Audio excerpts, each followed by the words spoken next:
the Dark Ages of the Middle Ages, a terrible time when the great Roman Empire fell and the whole world was plunged into an abyss of chaos, horror, and impenetrable gloom. At least, so it is commonly believed. Today, we will try to shed the light of knowledge on your head and arrange a small historical 5 minutes. The Dark Ages were justifiably named Dark Ages. No civilized society, no developed infrastructure, no medicine. Barbarians and warriors roamed the land, which was covered with mud and shit, hoping to conquer, plunder, and rape. The average lifespan of a human being was equal to that of a lame lamb in a lion's den. Oh yes, don't forget the church, which tortured people until they accepted their faith and continued to torture them after they did. You can go to a bookstore and find at least one book dedicated to these times. We guarantee you won't find smiling, rosy-cheeked children on any of the covers.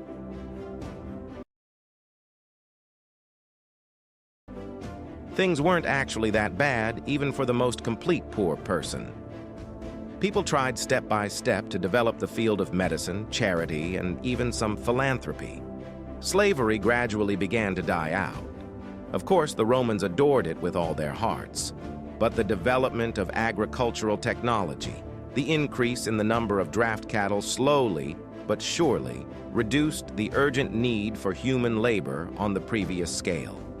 There were those who plowed for others on a voluntary basis, and peasants, though technically indentured servants, for they could not leave the land without the Lord's permission, had far more freedoms compared to slaves.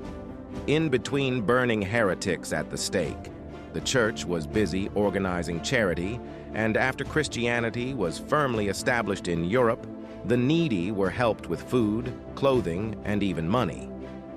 Plus, during the so-called Dark Ages, the first orphanages and hospitals for the poor began to appear. No, if you traveled to that era in a time machine, you'd manage to hate those places in just the allotted 5 minutes until the locals let your guts out for witchcraft and black magic. It's just that modern historians hardly use such a concept as Dark Ages because there are no concrete and solid facts that life before or a little after was strikingly different in its quality. Everything conforms to the spirit of its time, no more and no less.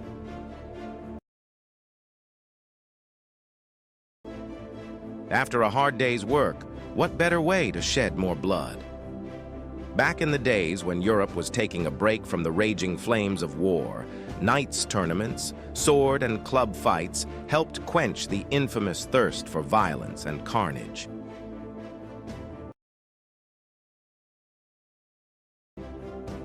So-called jousting was a mandatory part of military training until the end of the 11th century.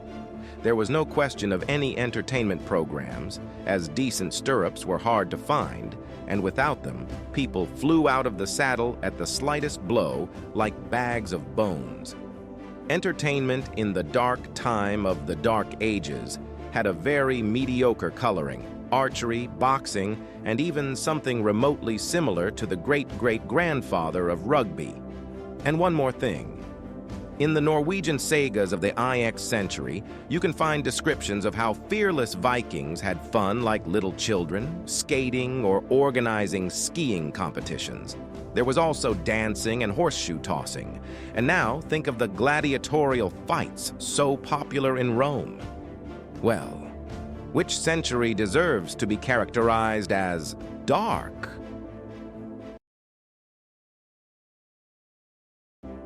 According to one version, the Dark Ages owe their name to a really hard period in the pages of world history when the great Roman Empire fell. After 476 AD, when an untold horde of barbarians trampled down the Roman Empire with fire and sword, there was not a single man who took the reins of power into his own hands, proclaiming himself the new world leader. And without Big Brother's supervision, the leaders of tribes, clans, and lands began to fight among themselves. In no time at all, the entire continent devolved into a state of ceaseless all-out war, with princes, warlords, and just people hungry for power trying to take over other people's territory.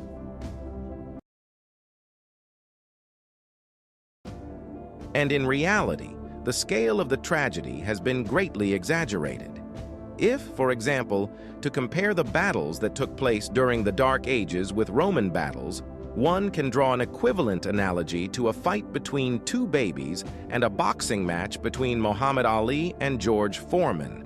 In fact, both are fights, but only one of the pair in this example has a realistic chance of drawing a crowd of many millions. Rome had a knack for large-scale battles. One might even say that it was unrivaled in this. During the First Punic War, the Roman fleet lost 100,000 men in a single day. Do you think they grabbed their heads and started questioning their sanity? The Roman Empire sent additional troops and continued this war for a decade, and during the Second Punic War, Rome's losses totaled 400,000 men. But who cares? There's a problem. There are warriors who are sent out like an infernal conveyor belt to fight battles until the enemy himself decides to surrender. There's no problem. But after the fall of the great empire, the European economy became rapidly localized, and without a competent division of labor, without an established intercontinental tax base, huge regular armies became an artifact of a bygone era. Kings and princes were also left out. They might have wanted to sweep across the land at the head of a crushing army, but they stupidly didn't have the money. Some of those in power solved this issue by introducing the feudal system. They decided that it was better to divide the land and give it out in installments for military service. Territories were very sparse, and armies, corresponding, even the most huge one, had less than 20,000 soldiers, half of which were all kinds of rabble. So warfare in the Dark Ages rather resembled scuffles between small armed groups. There were no epic military campaigns and bloodshed stretching over several decades, just groups of men who fought over dicks, waving swords and throwing threats, and then quietly went home, having wasted no more than a dozen heads. Perhaps the darkness of this century was compared to the darkness of people's intellectual capacity, for most of them were dumb as corks. Bring on superstition and illiteracy. Those who could read were immediately called scientists, and those who could count were able to count these scientists on the fingers of one hand. Any literary ambitions met with strong disapproval of the people, because such humanitarian crap would not help to grow tomatoes and potatoes. Moreover, if you were caught with a scribble, you would be summarily burned for witchcraft. These times were by no means the intellectual twilight zone. Yes, the bulk of the population couldn't read or write as well as many generations after. But in the Middle Ages, scholars were truly honored. We cannot ignore the Carolingian minuscule, a type of medieval basic writing with clear, loosely placed Latin letters that was introduced in the 8th century by Charlemagne. Before the appearance of this minuscule, writing looked more gaunt than urine on the road left by a running bull. There was no understanding of lowercase and uppercase letters, no understanding of the spaces between words, and the alphabet and the few grammatical rules were perceived as little more than friendly advice. The Carolingian minuscule gave the world revolutionary ideas about punctuation and spaces between words. He may have been the main reason for the preservation of many ancient texts now studied by posterity. Texts that turned out to be not so difficult to parse, translate, and make available to posterity. But still, this is probably the first time you've heard of this thing, because it was created in the dark fucking ages. And in the dark fucking ages, nobody invented shit. Well, okay, maybe there were some positive moments in those times. But any optimist with an idiotic grin will tell you about rainbows after rain, because it's not for nothing that the Middle Ages got such a name, is it?